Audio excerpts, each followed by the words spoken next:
En vieillissant, les relations changent.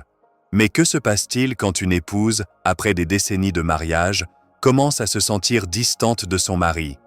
Qu'est-ce qui pousse une femme qui adorait autrefois son partenaire à se retirer lentement, à perdre cette étincelle, à se sentir indifférente? C'est une réalité que beaucoup de couples vivent, mais dont peu parlent. La lente disparition de l'affection, les changements subtils de comportement, cette frustration silencieuse qui s'accumule avec le temps. Cela n'arrive pas du jour au lendemain. C'est le résultat d'années de besoins non satisfaits, de mots non dits et de moments négligés. La raison n'est pas toujours ce que vous pensez. Il ne s'agit pas de ne plus aimer.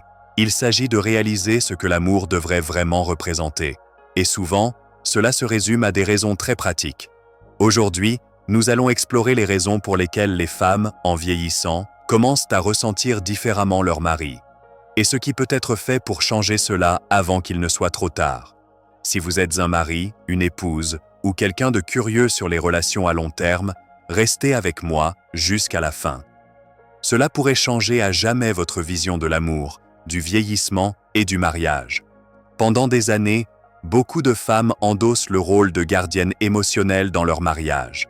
Elles se souviennent des anniversaires, elles planifient les réunions de famille, elles programment les rendez-vous médicaux, elles gèrent la maison. Mais en vieillissant, elles réalisent que ce travail invisible a eu un impact sur elles. Et voici la vérité difficile à entendre. La plupart des hommes ne se rendent même pas compte que cela se passe. Les femmes commencent à sentir qu'elles portent le mariage sur leurs épaules, tandis que leur mari existe simplement à l'intérieur. Prenons l'exemple de Marie, 68 ans, de Lyon. Pendant 40 ans, elle a organisé tous les repas de famille. Elle se souvenait des allergies de chacun, des préférences alimentaires, des anniversaires des petits-enfants. Son mari Pierre participait aux repas, mais ne se souciait jamais de l'organisation. Un jour, Marie a réalisé qu'elle était devenue la mémoire vivante de la famille, tandis que Pierre profitait simplement des résultats. Cette prise de conscience l'a profondément marquée. Elle a commencé à ressentir une fatigue émotionnelle qu'elle n'avait jamais reconnue auparavant. Prenons aussi l'exemple de Claire, 70 ans, de Montpellier. Elle raconte comment elle a passé des années à gérer seule les soucis familiaux, tout en voyant son mari se désintéresser peu à peu. Cette solitude émotionnelle a creusé un fossé entre eux, malgré leur longue vie commune. Claire explique « Quand notre fils a eu des problèmes financiers, c'est moi qui ai passé des nuits blanches à chercher des solutions. Quand ma belle-mère est tombée malade, c'est moi qui ai organisé ses soins. Mon mari était présent physiquement, mais émotionnellement absent. Cette charge mentale constante use les femmes. Elles deviennent les gestionnaires de la vie familiale, tandis que leur mari se contente d'exécuter des tâches ponctuelles. » Ou encore, l'histoire de Geneviève, 65 ans, de Rouen. Pendant des décennies, elle a été celle qui se souvenait de tout. Les dates importantes, les préférences de chacun, les problèmes de santé des proches.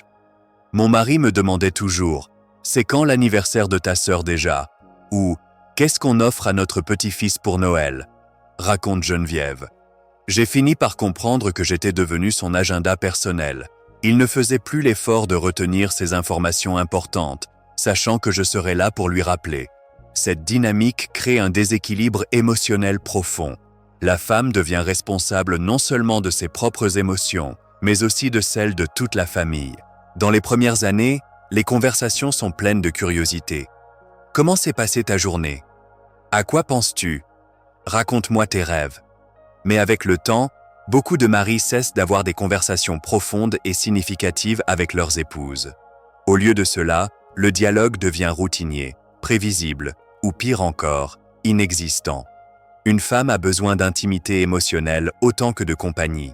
Sans cela, elle commence à se sentir invisible, incomprise et non appréciée. Considérez l'histoire de Françoise, 72 ans, de Bordeaux. Elle raconte « Pendant les 20 premières années de notre mariage, Henri et moi parlions de tout, de nos espoirs, de nos peurs, de nos projets d'avenir. Mais progressivement, nos conversations se sont limitées aux tâches quotidiennes. Qui va faire les courses? Quand est le prochain rendez-vous chez le médecin? J'ai essayé de relancer des discussions plus profondes, mais Henri semblait toujours distrait ou fatigué. Petit à petit, j'ai arrêté d'essayer. Et avec cela, j'ai senti une partie de moi-même s'éteindre.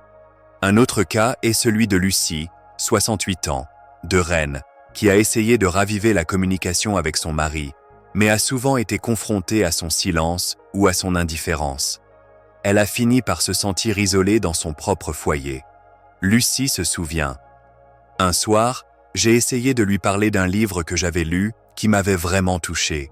Il a levé les yeux de son journal pendant 2 secondes, a dit « c'est bien », puis a continué sa lecture.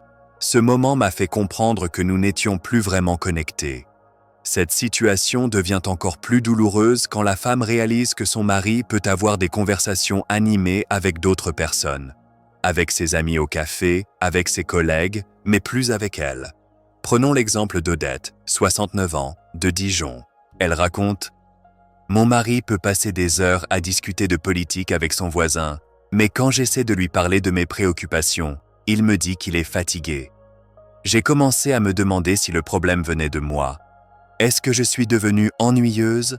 Est-ce que mes sujets de conversation ne l'intéressent plus? » Cette remise en question personnelle est particulièrement douloureuse pour les femmes qui ont consacré leur vie à leur famille.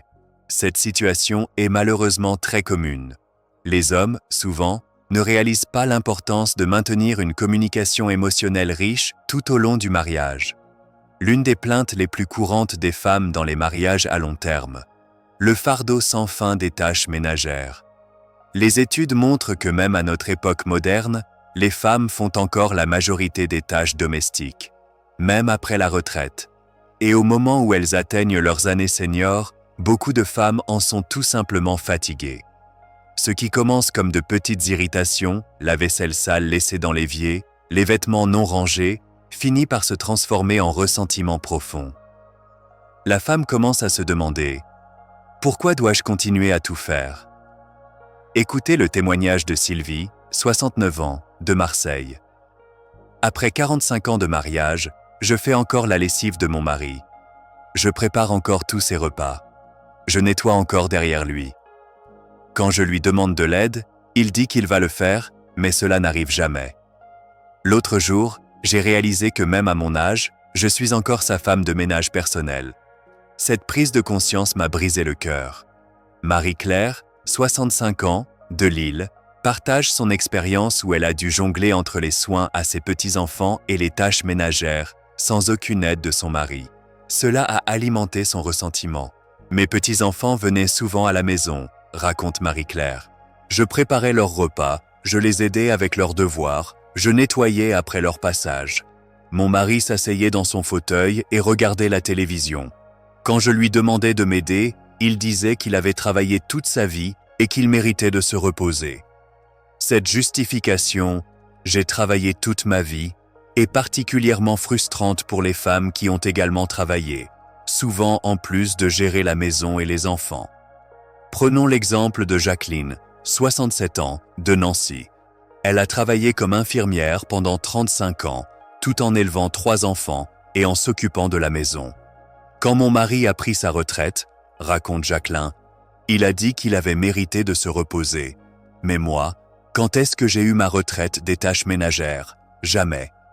Il peut passer ses journées à regarder la télévision ou à bricoler dans son garage, mais moi, je continue à faire la cuisine, le ménage, les courses. Ce n'est pas seulement une question de tâches ménagères, c'est une question de respect et de partenariat équitable. Quand une femme sent qu'elle doit tout gérer seule, elle commence à questionner la nature même de sa relation. Il y a aussi la question de la reconnaissance. Beaucoup de femmes se plaignent que leur travail domestique est considéré comme acquis. Prenons l'histoire de Monique, 64 ans, de Grenoble. Elle raconte « L'autre jour, mon mari a invité des amis à dîner sans me prévenir. Quand je lui ai fait remarquer que j'aurais aimé être consulté, il m'a dit « Mais tu aimes bien cuisiner, non ?» Il ne comprenait pas que le problème n'était pas de cuisiner, mais de ne pas être respecté dans mes propres choix. En vieillissant, beaucoup de femmes cherchent la croissance personnelle. Elles veulent voyager, apprendre de nouvelles choses, s'engager avec le monde. Mais si leur mari refuse d'évoluer, de grandir avec elles, elles commencent à se sentir coincées, comme si elles dépassaient le mariage lui-même. Si une femme sent qu'elle évolue tandis que son partenaire reste stagnant, l'écart émotionnel entre eux devient de plus en plus large. Prenons l'exemple de Monique, 66 ans, de Toulouse. Après sa retraite, elle s'est inscrite à des cours de peinture, a rejoint un club de lecture et a commencé à faire du bénévolat. Son mari Robert, lui, passait ses journées devant la télévision, refusant toute nouvelle activité. « J'essayais de l'encourager à m'accompagner », dit Monique. Mais il disait toujours qu'il était trop vieux pour apprendre de nouvelles choses. Progressivement, j'ai senti que nous vivions dans deux mondes différents. Moi, j'étais excité par la vie. Lui, il semblait avoir abandonné. Sophie, 67 ans, de Strasbourg, a trouvé un nouveau souffle en rejoignant un groupe de randonnée. Mais son mari, resté à la maison, ne partageait pas ses intérêts. Cela a accentué leur éloignement. Chaque week-end, je partais en randonnée avec mon groupe, explique Sophie. Je découvrais de nouveaux paysages, je rencontrais des gens passionnants. Quand je rentrais, pleine d'enthousiasme, et que j'essayais de partager mes expériences, mon mari me regardait comme si je parlais une langue étrangère. Un jour, il m'a même dit « À ton âge, tu ne vas pas commencer à jouer les aventurières ». Cette phrase m'a profondément blessé. Il y a aussi l'exemple de Bernadette, 63 ans, de Angers, qui a décidé d'apprendre l'italien après sa retraite. Son mari trouvait cette idée ridicule. Il me disait « À quoi ça sert d'apprendre l'italien à ton âge ? On ne va pas déménager en Italie », raconte Bernadette. Il ne comprenait pas que j'avais envie de stimuler mon cerveau, de découvrir une nouvelle culture. Pour lui, la retraite signifiait s'arrêter de grandir. Cette divergence dans la croissance personnelle peut créer une distance émotionnelle considérable. La femme commence à se sentir seule, même en présence de son mari. L'intimité ne concerne pas seulement la proximité physique. Il s'agit de se sentir émotionnellement connecté, de se sentir désiré. Avec le temps, beaucoup de couples perdent cette étincelle. Et pour une femme, cette perte peut sembler être un signe que l'amour lui-même s'estompe. Si une femme ne se sent plus désirée, ne sent plus que son mari la voit comme il la voyait autrefois, elle commence à se détacher émotionnellement. L'intimité émotionnelle est particulièrement importante pour les femmes. Cela inclut les petits gestes d'affection, les compliments sincères, les moments de tendresse partagés. Quand ces éléments disparaissent, la femme peut commencer à se sentir comme une colocataire plutôt qu'une épouse aimée. Écoutez l'histoire de Brigitte, 71 ans, de Nice. « Mon mari et moi, nous dormons dans le même lit depuis 40 ans. Mais je ne me souviens pas de la dernière fois qu'il m'a dit que j'étais belle. Il ne me prend plus la main quand nous marchons. Il ne me fait plus de compliments sur mes vêtements. Je sais que nous vieillissons tous les deux, mais j'ai encore besoin de me sentir aimé et apprécié. Parfois, j'ai l'impression d'être invisible pour lui. » Isabelle, 69 ans, de Cannes, raconte comment la disparition des gestes tendres a affecté sa confiance en elle et son sentiment d'être aimée. « Il fut un temps où mon mari me caressait les cheveux en passant derrière moi, se souvient Isabelle. Il me faisait des petits clins d'œil complices. Il me disait que j'étais sa princesse. Tout cela a disparu progressivement. Maintenant, nous coexistons, mais nous ne vivons plus vraiment ensemble. » Prenons aussi l'exemple de Thérèse, 66 ans, de Perpignan.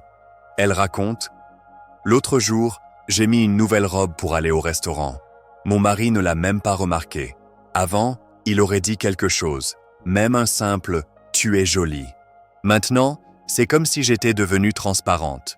Cette perte d'intimité émotionnelle peut être plus douloureuse que la perte d'intimité physique.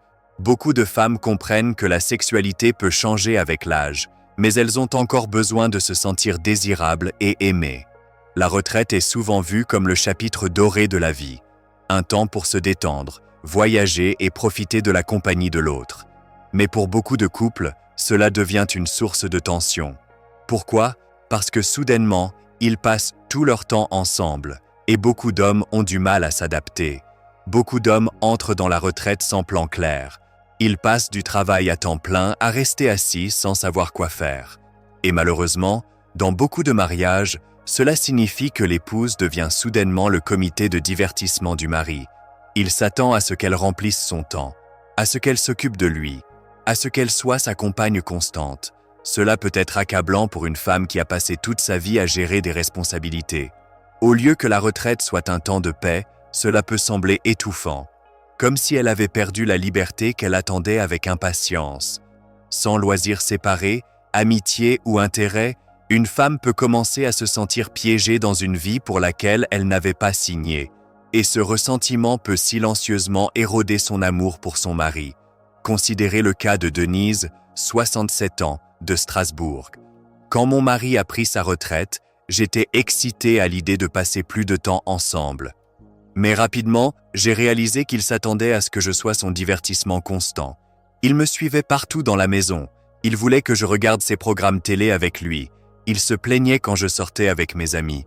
J'avais l'impression d'avoir perdu mon indépendance. La retraite, qui devait être notre moment de liberté, est devenue ma prison. Jean-Pierre, 70 ans, de Toulouse, illustre parfaitement ce problème. Sa femme Martine raconte « Avant sa retraite, Jean-Pierre avait ses collègues, ses projets professionnels. Du jour au lendemain, tout cela a disparu. Il s'est tourné vers moi pour combler ce vide. Je suis devenue sa seule source de stimulation sociale. Quand je voulais aller chez le coiffeur ou voir mes amis, il me demandait « Tu me laisses tout seul ?» comme si j'étais responsable de son bonheur. Il y a aussi l'histoire de Paulette, 68 ans, de Brest. Son mari, après sa retraite, a développé une dépendance émotionnelle envers elle. Il ne savait plus quoi faire de ses journées, raconte Paulette. Il attendait que je lui propose des activités, que je l'accompagne partout. J'avais l'impression d'avoir un enfant de 70 ans.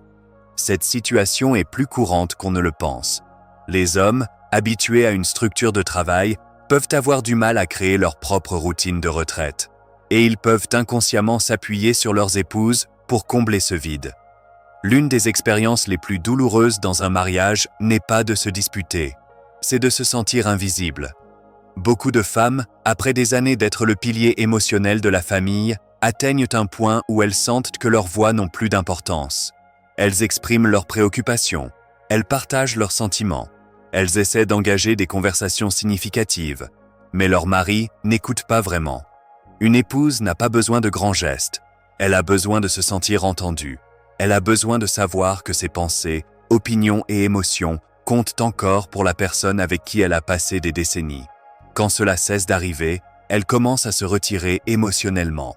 Et une fois qu'elle le fait, il est difficile de revenir en arrière.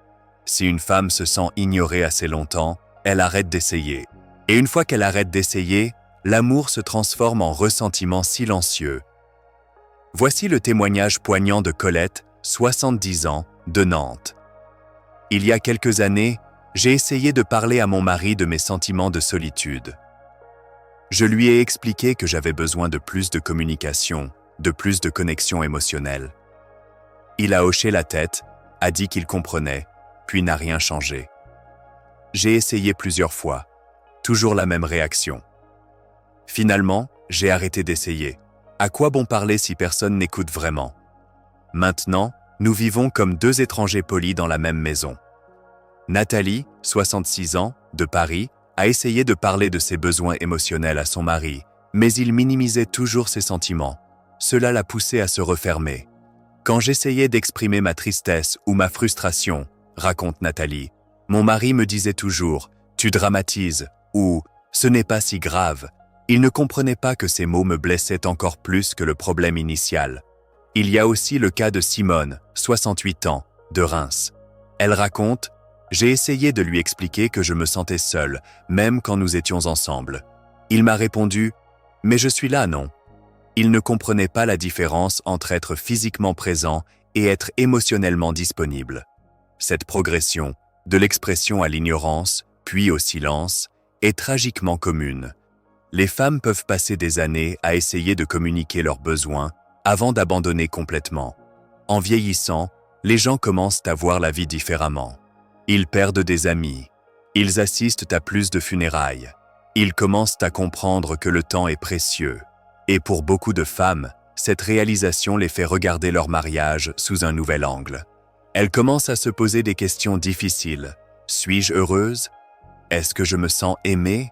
Est-ce ainsi que je veux passer le reste de mes années? Si les réponses ne la satisfont pas, elle peut commencer à se retirer, non pas par colère, mais par instinct de conservation. Beaucoup de femmes atteignent un stade où elles ne veulent plus se battre, harceler ou supplier pour obtenir de l'attention. Elles se concentrent simplement sur leur propre bien-être. Et si leur mari ne fait pas d'efforts pour les rencontrer à mi-chemin, elles se détachent silencieusement, émotionnellement et parfois même physiquement. C'est pourquoi certaines femmes, après des décennies de mariage, arrêtent d'essayer, non pas parce qu'elles ne s'en soucient plus, mais parce qu'elles ont réalisé qu'elles méritent plus que de simplement exister dans la vie de quelqu'un d'autre. Écoutez l'histoire de Madeleine, 73 ans, de Lille. L'année dernière, j'ai perdu ma meilleure amie d'un cancer. À ses funérailles, j'ai réalisé à quel point la vie était fragile et courte. Je me suis demandé, si je mourais demain, serais-je satisfaite de la façon dont j'ai vécu ces dernières années? La réponse était non. J'ai passé trop de temps à essayer de rendre mon mari heureux, en négligeant mon propre bonheur. Maintenant, à 73 ans, j'ai décidé de vivre pour moi aussi. Si mon mari veut faire partie de cette nouvelle vie, il est le bienvenu. Sinon, je continuerai sans lui. Hélène, 72 ans, de Marseille, a décidé de se concentrer sur son bonheur personnel après avoir perdu plusieurs amis proches. Elle a réalisé que la vie est trop courte pour rester dans une relation insatisfaisante. Quand j'ai vu mes amis partir une à une, explique Hélène, j'ai compris que je ne pouvais plus attendre que mon mari change. J'ai commencé à voyager seule, à prendre des cours de cuisine, à faire du théâtre amateur. Pour la première fois depuis des années, je me sens vivante. Prenons aussi l'exemple de Georgette, 69 ans, de Clermont-Ferrand. Après la mort de sa sœur, elle a eu une révélation. « Ma sœur est morte à 68 ans », raconte Georgette. Elle n'a jamais eu la chance de profiter de sa retraite. Cela m'a fait réfléchir. Est-ce que je veux passer mes dernières années à me plaindre de mon mariage ou à vivre pleinement? Cette prise de conscience, que le temps est limité et précieux, peut être un tournant pour beaucoup de femmes. Elles réalisent qu'elles ont le droit d'être heureuses et épanouies, même dans leurs années seniors. Il y a des signes que beaucoup de maris ne remarquent pas ou choisissent d'ignorer. Quand leur épouse arrête de se plaindre des tâches ménagères, ce n'est pas parce qu'elle a accepté la situation. C'est parce qu'elle a abandonné l'espoir que les choses changent. Quand elle arrête d'initier des conversations profondes, ce n'est pas parce qu'elle n'a plus rien à dire. C'est parce qu'elle a l'impression que personne n'écoute vraiment. Quand elle commence à faire des projets sans l'inclure, ce n'est pas par égoïsme. C'est parce qu'elle a appris à ne compter que sur elle-même. Quand elle arrête de demander de l'affection ou de l'attention, ce n'est pas parce qu'elle n'en a plus besoin. C'est parce qu'elle a cessé d'espérer la recevoir. Ces signes sont des cris d'alarme silencieux. Malheureusement, beaucoup d'hommes les interprètent comme des signes que tout va bien. Ils pensent « elle ne se plaint plus, donc elle doit être contente ». En réalité, c'est souvent le contraire. Le silence peut être le signe d'un détachement émotionnel profond. Prenons l'exemple de Roger, 68 ans, de Metz. Sa femme Yvette avait arrêté de lui demander de l'aide pour les tâches ménagères. Roger pensait que c'était un bon signe. En réalité, Yvette avait simplement abandonné. Un jour, j'ai trouvé ma femme en train de pleurer dans la cuisine, raconte Roger. Quand je lui ai demandé pourquoi, elle m'a dit « Tu ne le vois même pas, n'est-ce pas ?» J'ai réalisé que je n'avais pas fait attention à ces signaux de détresse. Il est important de comprendre que ces problèmes ne surviennent pas dans le vide. Ils sont influencés par les attentes sociétales et les rôles de genre traditionnels. Beaucoup de femmes de cette génération ont été élevées pour croire que leur rôle principal était de prendre soin des autres. Elles ont sacrifié leurs propres besoins et désirs pour le bien de leur famille. Mais en vieillissant, elles commencent à questionner ces sacrifices. Elles se demandent « Qu'est-ce que j'ai fait pour moi ?» Cette remise en question peut créer une crise d'identité et de but. Et si leur mari ne comprend pas ou ne soutient pas cette évolution, cela peut créer une distance encore plus grande. Il est crucial que les hommes comprennent les conséquences de ces dynamiques. Quand une femme se détache émotionnellement, cela ne signifie pas seulement la fin de l'intimité romantique.